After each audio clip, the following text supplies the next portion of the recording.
Alhamdulillah, wassalatu wassalamu ala sayyidina Rasulillah sayyidina Muhammad bin Abdullah wa ala alihi wa sahbihi wa man wala, la haula wa la quwwata illa billah. Allahumma shalli wa sallim ala sayyidina Muhammadin wa ala alihi wa sahbihi ajma'in. Amma ba'd. Alhamdulillah, Allah temukan kita kembali di majelis yang mulia ini dalam rangka bersama-sama kita mengharapkan ridha Allah, untuk bersama-sama kita membahagiakan junjungan agung Nabi kita Muhammad. Allahumma shalli wa sallim wa barik alaihi wa ala alihi. Mudah-mudahan perkumpulan kita ini mendatangkan pertolongan dan Amin ya Allah. Amin. Allah, sebagaimana Allah kumpulkan kita pada malam hari ini untuk Nabi kita Muhammad Sallallahu alaihi. Besok Allah kumpulkan kita yaumil akhirah bersama Nabi kita Muhammad sallallahu alaihi wasallam. Semoga Allah berikan kesehatan untuk sahibul bait. Amin. Keluarga beliau. Amin. Senantiasa istiqamah di dalam melangsungkan dakwah Nabi di rumah beliau ini, majelis beliau di rumah ini setiap malam Kamis, dan mudah-mudahan untuk kedepannya kita bisa hadir bersama-sama di majelis di rumah ini setiap malam Kamis untuk bersama-sama mendekatkan hati kita kepada Allah. Amin ya rabbal alamin. Kita sebagaimana telah pahami bahwasannya memperingati Maulid Nabi Muhammad ini membawa keberkahan yang sangat luar biasa, ya, keberkahan zahiran wa batinan, ya. Ruh kita mendapatkan daripada santapan rohaniah, yang mana dengan mendengarkan sejarah Nabi akan menambah kerinduan kita kepada beliau sallallahu alaihi wasallam, sebagaimana yang Rasul katakan, orang yang paling dekat denganku nanti pada hari kiamat adalah mereka yang paling banyak waktu hidup di dunia bersolawat kepadaku. Ya, alhamdulillah kita setiap malam bersolawat dari rumah ke rumah, dari tempat ke tempat, ya, dari satu wilayah ke satu wilayah. Ini semua menunjukkan akan keridhaan insyaallah dari Allah untuk kita. Ya, mudah-mudahan solawat yang kita panjatkan, yang kita lantunkan setiap malam ini menjadi pemberat mizan kita. Amin, dan menjadikan kedekatan kita kelak bersama Nabi pada hari kiamat. Ya, maka Nabi berkata juga di dalam hadis yang lain, celaka orang yang di hari kiamat tidak berjumpa dan tidak melihatku. Ya, artinya orang yang tidak melihat itulah orang yang jauh.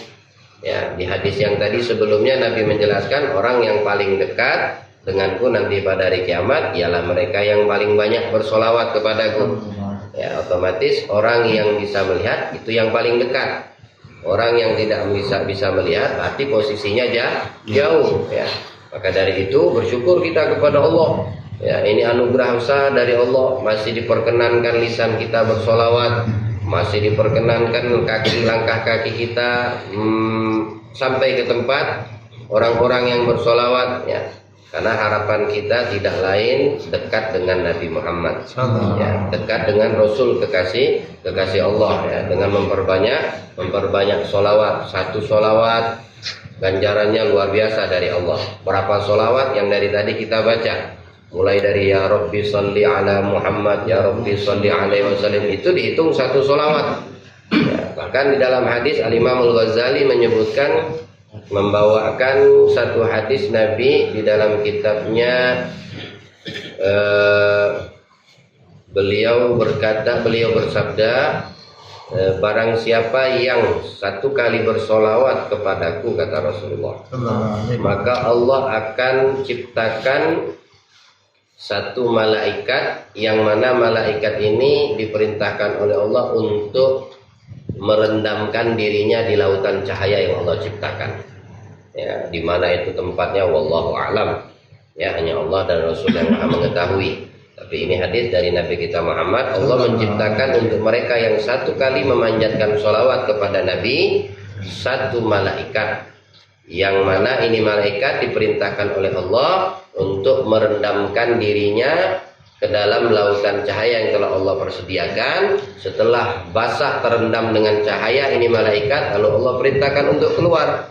Setelah malaikat ini keluar daripada lautan cahaya tersebut, Allah perintahkan lagi ini malaikat untuk mengibaskan sayapnya, untuk memercikkan daripada basahan cahaya yang melekat di sayap-sayap malaikat tersebut. Dan dari satu percikan cahaya yang keluar atau yang terlepas dari sayap malaikat tersebut, Allah ciptakan lagi satu malaikat.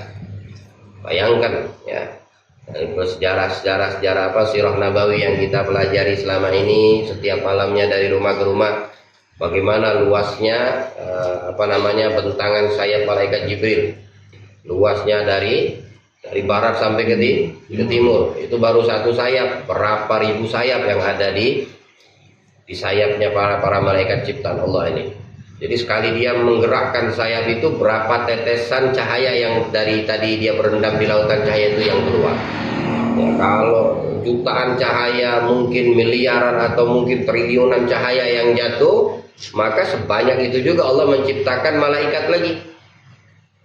Ini malaikat yang tercipta dari satu tetes lautan cahaya tersebut, dari sayap malaikat yang dikibaskan, maka Allah memerintahkan semua yang tercipta dari malaikat yang baru ini untuk memohonkan ampunan kepada hamba Allah yang bersolawat tadi sampai hari kiamat. Ya, jadi berapa juta malaikat yang keluar dari kibasan sayap malaikat tersebut. Kalau memang yang keluar yang tercipta 1000 malaikat, 10.000, 1 juta malaikat, maka 1 juta malaikat ini ditugaskan oleh Allah apa? Untuk memohonkan ampun kepada Allah atas hamba yang memanjatkan sholawat kepada Nabi Muhammad. Itu baru satu kali sholawat. Bagaimana kalau ada yang dalam sehari 10 kali bersolawat kepada Nabi? Bagaimana kalau memang dia menetapkan atau menyusun, mengatur waktunya, dia khususkan satu waktu dalam 1 kali 24 jam khusus untuk bersolawat kepada Nabi 100 kali misalnya, ya, maka tidak terhitung berapa banyak malaikat yang mendoakan hamba tersebut, memohonkan ampun kepada Allah untuk dosa-dosa hamba tersebut. Jadi tidak usah heran nanti di antara umat-umat Nabi Muhammad yang ketika dibangkitkan pada hari kiamat, mereka keluar dari kuburan di mana mereka dimakamkan, dikuburkan, mereka dalam keadaan putih, bersih, tidak punya dosa.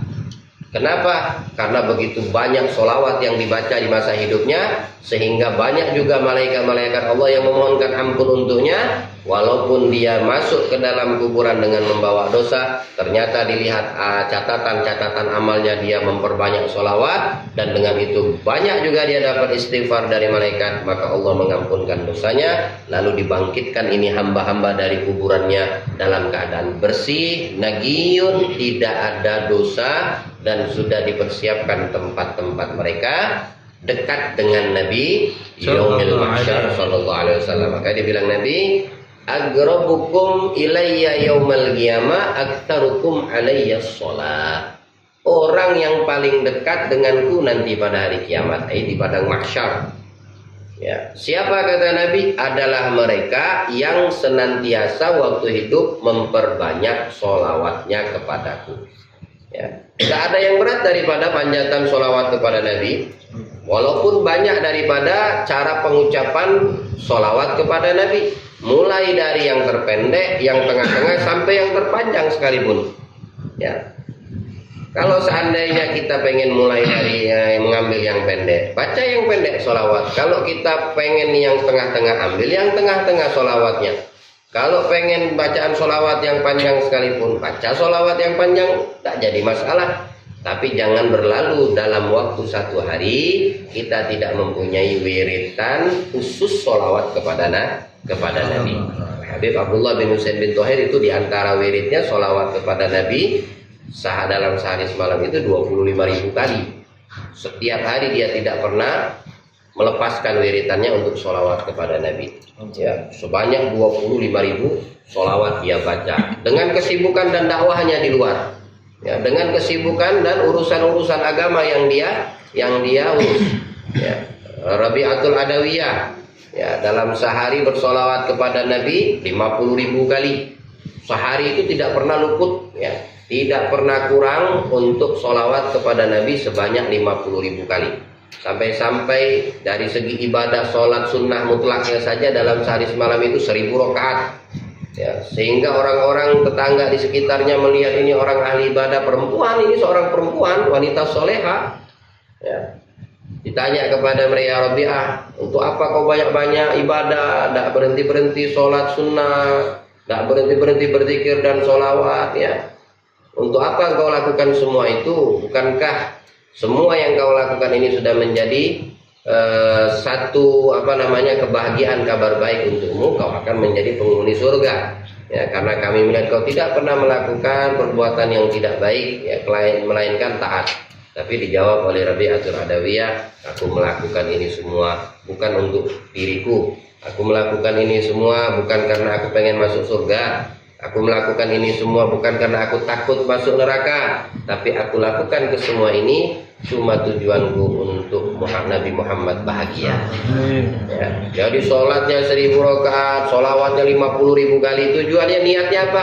Ya Allah, mudah-mudahan Nabi Muhammad bahagia melihat amal ibadah. Tujuan niatnya itu yang bagus.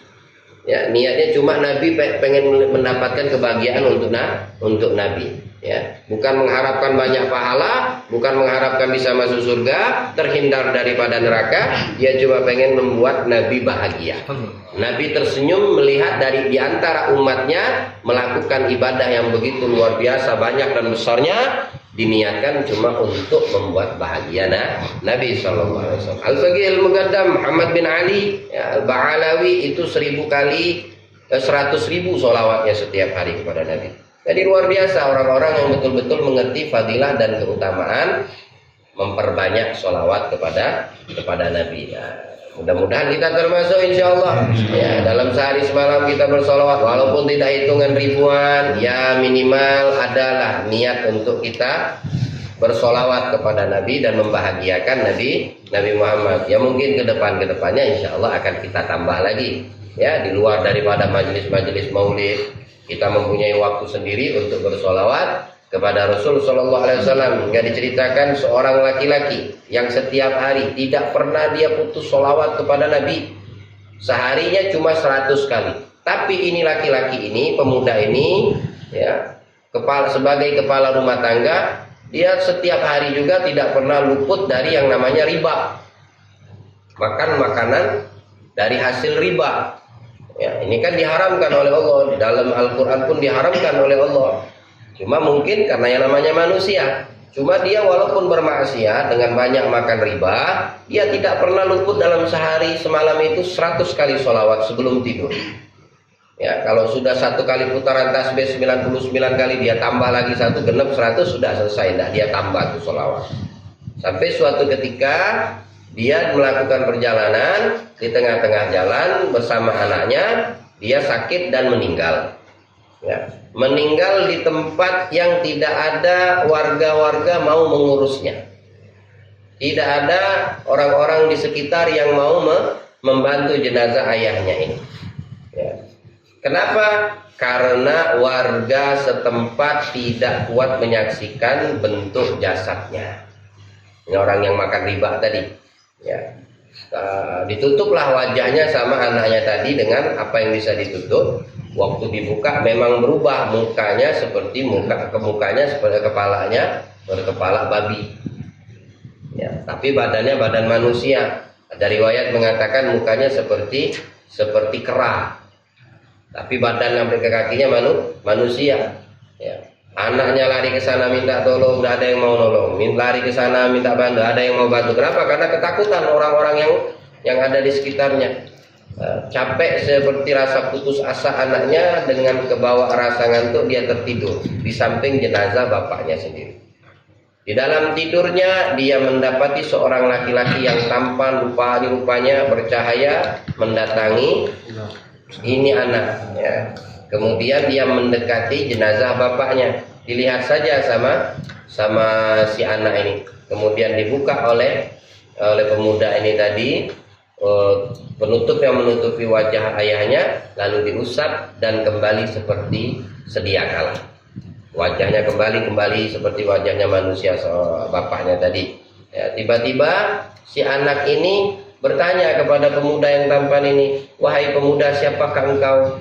Ya, maka dijawab, "Aku adalah yang dibacakan oleh ayahmu setiap sebelum tidur 100 kali." Artinya Nabi Muhammad SAW datang memberikan syafaat untuk abahnya ini, walaupun dia bermaksiat dan makan duit riba setiap hari, tapi karena dia tidak pernah putus 100 kali sholawat kepada Rasulullah, sebelum dia tidur, maka tidak daripada ajalnya pun setelah kematian pun Nabi masih memberikan pertolongan dan syafaat. Lalu dia terbangun dari tidurnya si anak dan dibuka tutup kepala ayahnya, ternyata betul tidak ada lagi bermuka binatang, melainkan kembali sebagaimana sedia kala muka atau wajah ayahnya. Dari situ dia mengikrarkan dirinya, dia berjanji kepada dirinya tidak akan pernah meninggalkan sholawat kepada Nabi dalam satu hari. Akhirnya dia setiap hari pun mengikuti jejak ayahnya bersolawat kepada Rasulullah sehari 100 kali ya. Nah, ini diantara keutamaan orang yang memperbanyak solawat kepada Nabi ya. Orang yang memperbanyak solawat kepada Nabi dikatakan Allah yarhamul Habib Al-Qutub Abdul Qadir Muhammad bin Ahmad As-Segaf, orang yang banyak memperbanyak baca solawat kepada Nabi, semua urusan-urusan yang berat baginya diringankan sama Allah, yang sukar dimudahkan sama Allah. Kalau seandainya dia sempit dalam segi dunianya, rizkinya diluaskan oleh Allah Ta'ala. Dan orang yang memperbanyak sholawat kepada Nabi diampunkan dosanya oleh Allah Subhanahu Wa Ta'ala dengan hadis malaikat tadi yang memohonkan ampun kepada Allah sampai hari kiamat. Dan orang yang memperbanyak sholawat kepada Nabi, intinya dan paling utamanya nanti pada hari kiamat dia adalah orang yang paling dekat dengan Rasul. Semoga Allah menjadikan kita daripada golongan tersebut, hamba-hamba yang selalu banyak sholawat kepada Nabi dan mendatangkan keberkahan daripada majelis sholawat dan maulid kita pada malam hari. Insyaallah. Amin ya rabbal alamin. Wassallallahu ala sayyidina Muhammadin wa alihi wasallam. Alhamdulillahi rabbil alamin. Taqabbalallahu minna wa minkum. Minna wa minkum taqabbal ya karim.